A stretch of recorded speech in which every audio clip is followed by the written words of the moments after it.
छोरा, कैसा लग रहा है मेरे बच्चे? ठीक हूँ माँ।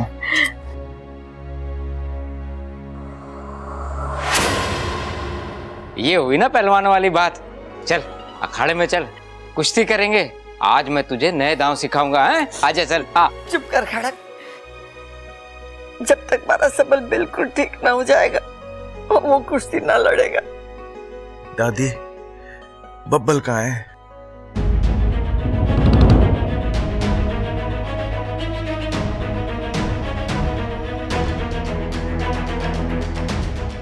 क्या हुआ?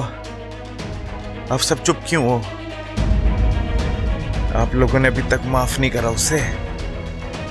छोटा है, गलती तो हो ही जाती है। मैंने तो उसे कब का माफ कर दिया। जैसे मैं हर चीज भूल जाता हूं ना, वैसे मैं उसकी ये गलती भी भूल चुका हूं। और पिताजी अखाड़े की कसम, ये बात तो मैं लाल किताब में भी ना लिखूंगा। ए भाई, बुला लो ना बब्बल को बुला लो ना। छोटे, बबल को पुलिस गिरफ्तार करके ले गई है। उनका मानना है कि जो तेरी हालत हुई है ना, उसका जिम्मेदार बबल है। सिर्फ क्या बात कर रहे हो भाई? बब्बल की कोई गलती ना है इसमें। उल्टा मैंने उसे दाव में फंसा रखा था, ऐसे हाथ पैर पकड़ लिए थे। वो कैसे मुझे?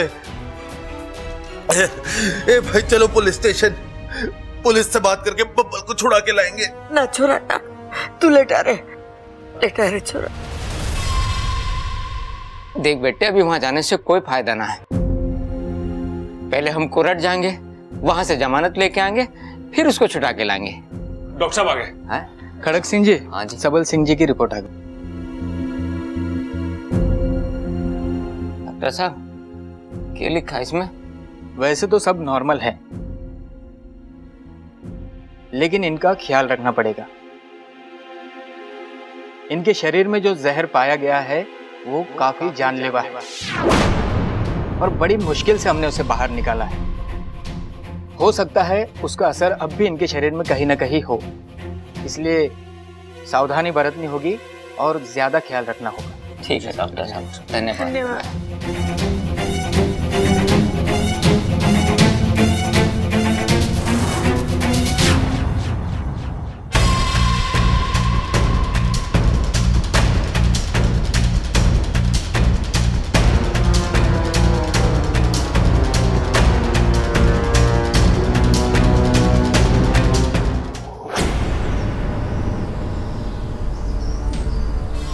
आओ। अच्छा, क्या कर रही हो तुम ये बब्बल जी के साथ? एक नागिन दूसरे नागिन से ये सवाल पूछे, अच्छा नहीं लगता। क्यों कर रही हो तुम ये सब? बब्बल जी को नाग बनाकर क्या मिलेगा तुम्हें? बहुत कुछ। प्यार, बदला, सुकून। एक वक्त था जब शंकर ने मुझे मेरे साथी से अलग किया था। अब मैं बब्बल को इस परिवार से अलग करूंगी। इस परिवार ने मुझसे मेरी खुशियां छीनी थी। बब्बल के रूप में मैं वो सारी खुशियां हासिल कर लूंगी। बहुत ही गलत कर रही हो तुम अमृता। बब्बल जी तुम्हारे कभी नहीं हो सकते। किस गलतफहमी में जी रही हो इच्छा? मैं बब्बल को बहुत आगे ला चुकी हूँ। अब वापस मुड़ना नामुमकिन है। या तो वो मर सकता है या नाग बन सकता है। मरने में उसे दूंगी नहीं। जाहिर वो नाग बनकर मेरे नहीं, मैं ऐसा होने नहीं दूंगी। किसी भी हाल में नहीं होने दूंगी। अच्छा चलो ठीक, मैं तुम्हें तुम्हारी कोशिश में रोकूंगी भी नहीं इच्छा। कुछ ही घंटों में बब्बल की नाग आत्मीकरण विधि शुरू होगी। तुम तो जानती हो नाग आत्मीकरण विधि किसे कहते हैं? जिसमें एक इंसान को उसके जीते जी नाग में परिवर्तित किया जाता है। उसके बाद वो दिखने में तो इंसान होता है, लेकिन फितरत से नाग नाग नाग। जाओ बचा लो अपने बब्बल को, रोक लो उसे नाग बनने से। देखते हैं तुम्हारी तड़प जल्दी असर करती है या मेरा जहर? आजमा लो अपनी किस्मत, बचा लो अपने बब्बल को, जाओ। मेरी किस्मत जो मुझे देना चाहती थी वो दे चुकी। अब मैं सिर्फ और सिर्फ बब्बल जी के लिए लड़ूंगी, उनके भविष्य के लिए लड़ूंगी। बातें कम करो इच्छा और काम ज्यादा। वक्त बहुत कम है तुम्हारे पास, जाओ। मेरी शुभकामनाएं तुम्हारे साथ हैं।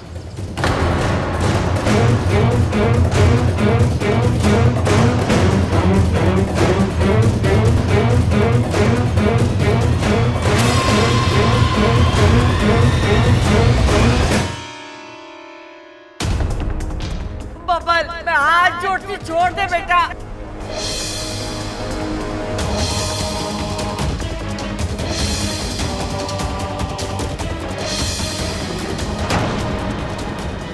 अरे अपना गुस्सा अपने पास रख।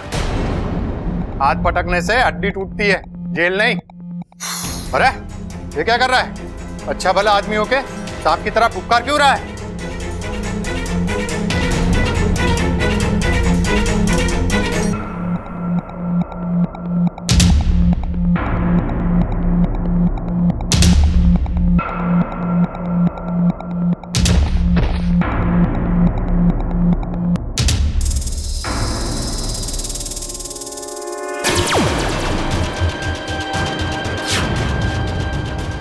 अंतिम प्रहार का समय हो गया है।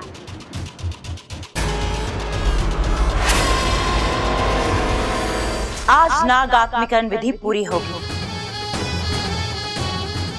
आज बनेगा बब्बल पूरा नाग, और फिर वो चाहकर भी कभी इंसान नहीं बन पाएगा, क्योंकि मेरी दुनिया में आने के बाद मैं इसे कभी अपनी दुनिया में वापस लौटने नहीं दूंगी। ले चलो इसे।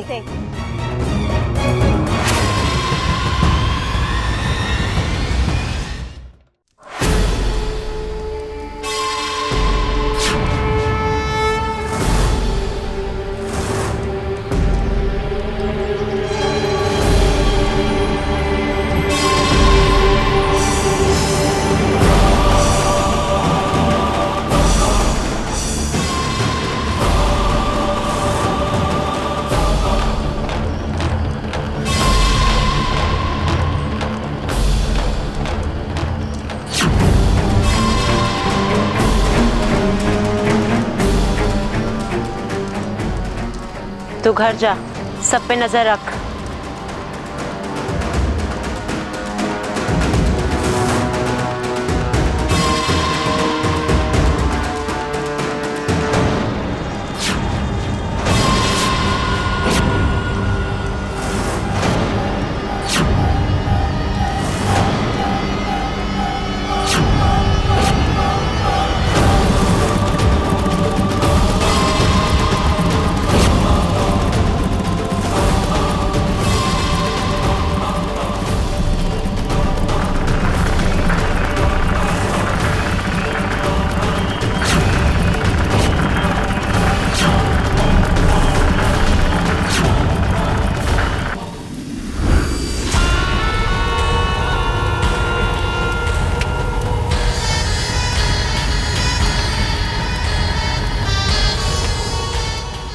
विशैली वाह, मान गए आज हम तुम्हें।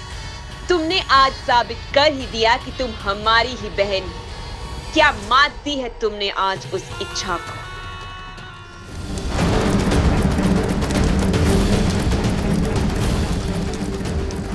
अब बस पूनम के चांद का इंतजार है। जैसे ही उस चांद की रोशनी तुम्हारे माथे पे पड़ेगी, नाग आत्मीकरण विधि शुरू होगी।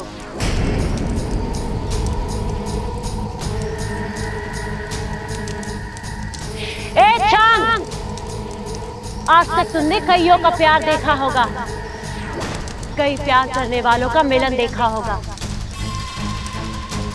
लेकिन आज तुम एक अनोखा मिलन देखोगे जो आज से पहले कभी नहीं हुआ, वो आज होगा। तुम्हें साक्षी रखकर मैं बब्बल को इंसान से नाग बनाऊंगी।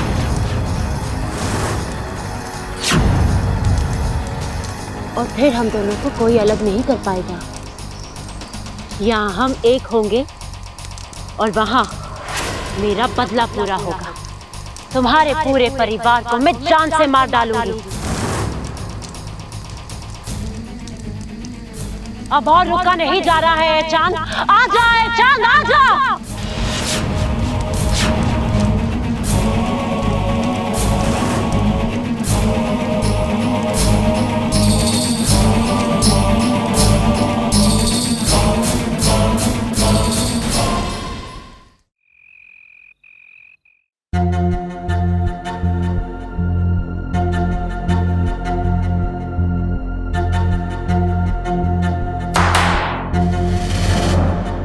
जैन सर, आप शायद ये भूल गए हैं कि ये पुलिस स्टेशन है, आपका बेडरूम नहीं। नहीं सर, हम वो पता नहीं कैसे, मतलब अचानक से धुआं हुआ और पूरी चौकी धुएं में डूब गई। शर्म नहीं आती आपको? ऑन ड्यूटी सोते हो? आई विल सस्पेंड, एक एक को सस्पेंड कर दूंगा मैं। नहीं sir, I am very sorry sir, आगे से ऐसी गलती बिल्कुल नहीं होगी। ना ही हो तो बेहतर है। सुनो, आज तुमने एक आदमी को गिरफ्तार किया है जिसका अपने भाई के साथ झगड़ा हुआ था। जी जी जी। कहाँ है वो लड़का? जी यहीं लॉकअप में है। उसे अभी के अभी लॉकअप से बाहर निकालो। जी अभी लीजिए, अभी निकालता हूँ सर। आइए सर। उठ रहे।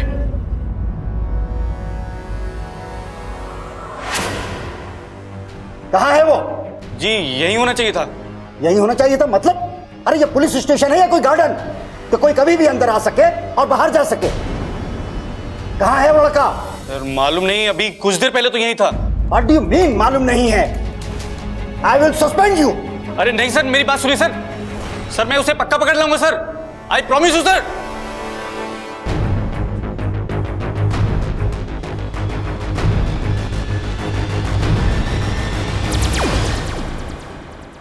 अच्छा बब्बल तो यहाँ है ही नहीं, कहाँ गया? तुम कह रही थी ना बब्बल कुछ अजीब सा बर्ताव कर रहा था, हो सकता है वो खुद ही भाग गया हो। नहीं वाकू, मुझे नहीं लगता बब्बल जी ऐसा कुछ कर सकते हैं। एक तो उन पर जहर का असर है, ऊपर से इतने सारे पुलिस वालों को सुलाना, जेल तोड़कर जाना। नहीं वाकू, ये किसी और का काम है। मैं तुम्हें तुम्हारी कोशिश में रोकूंगी भी नहीं इच्छा। कुछ ही घंटों में बब्बल की नाग आत्मीकरण विधि शुरू होगी। जाओ बचा लो अपने बब्बल को, रोक लो उसे नाग बनने से। वाकू, हो ना हो, ये विशैली का काम है। तुम इतना यकीन से कैसे कह सकती हो? आज पूनम की रात है, आज के दिन ही नाग आत्मीकरण की विधि की जाती है। विशैली कुछ दिनों से बब्बल जी के साथ यही खेल खेल रही है। वो उन्हें इंसान से नाग में बदलना चाहती है। मुझे यकीन है विशैली बब्बल जी को यहाँ से ले गई है। लेकिन कहाँ? वही तो पता लगाना है बापू, कहाँ होती है ये नाग आत्मीकरण की विधि।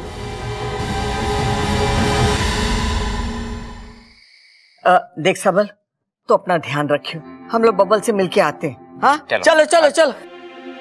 दादी, दादी, दादी, बब्बल जी पुलिस स्टेशन में नहीं है।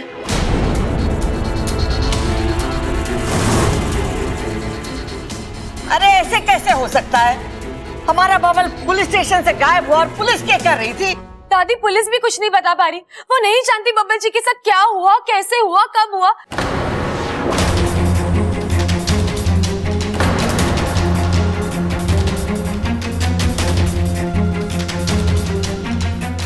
दादी जी, पुलिस का कहना है कि बब्बल जी को किसी ने गायब किया है। समझ में नहीं आ रहा कि बब्बल को कोई गायब क्यों करेगा। मुझे तो लगता है ये काम अमृता का है। हाँ? अमृता ऐसा क्यों करेगी? इसमें उसका क्या फायदा है? हाँ मुझे भी लगता है ये अमृता का ही काम है।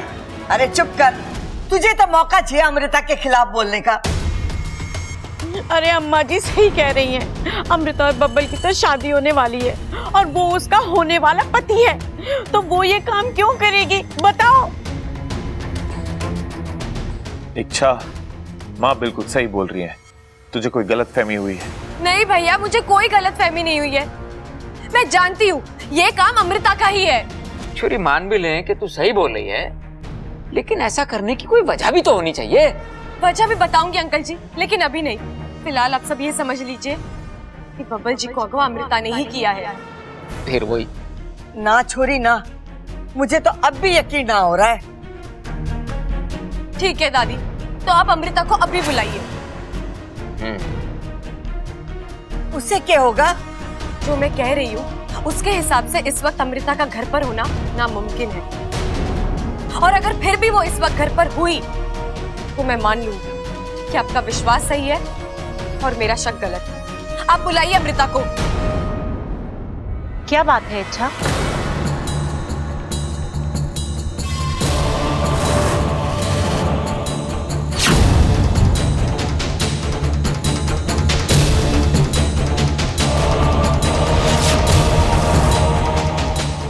मुझे बुलाने की बात हो रही थी, कुछ काम था मुझसे।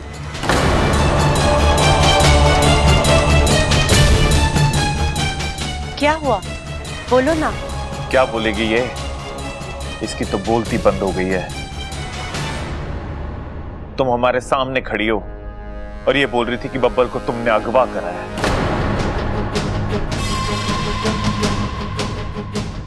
इच्छा, तुमने ऐसा कहा?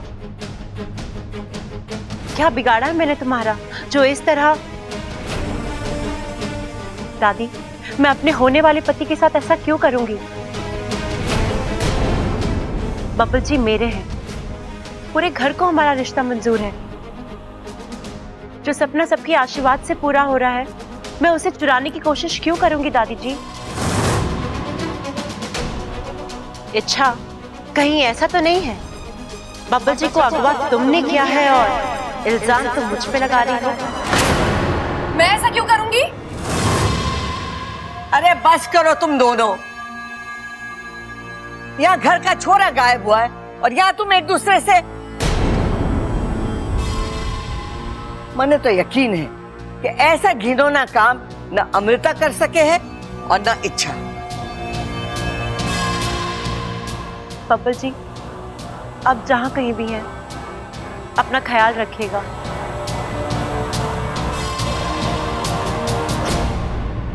अमृता, मैं जानती हूँ ये सब तुम्हारा किया कराया है, और मैं ये भी जानती हूँ तुम बब्बल जी के साथ क्या करने वाली हो। लेकिन जब तक मैं जिंदा हूँ, बब्बल जी के साथ कोई हादसा, कोई अनहोनी नहीं होगी।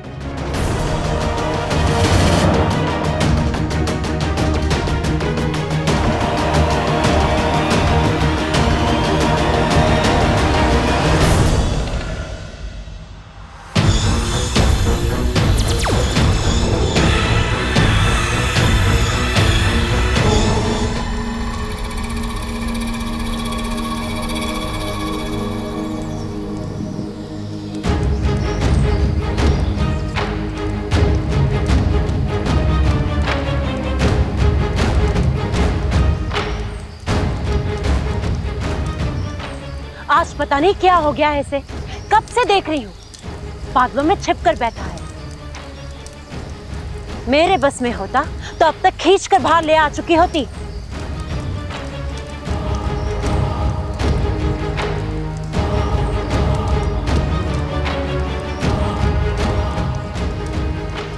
और थोड़ा सा इंतजार, तुम तो जानते हो ना, शांत के बगैर ये विधि नहीं हो सकती और विधि के बगैर मैं तुम्हारी नहीं हो सकती।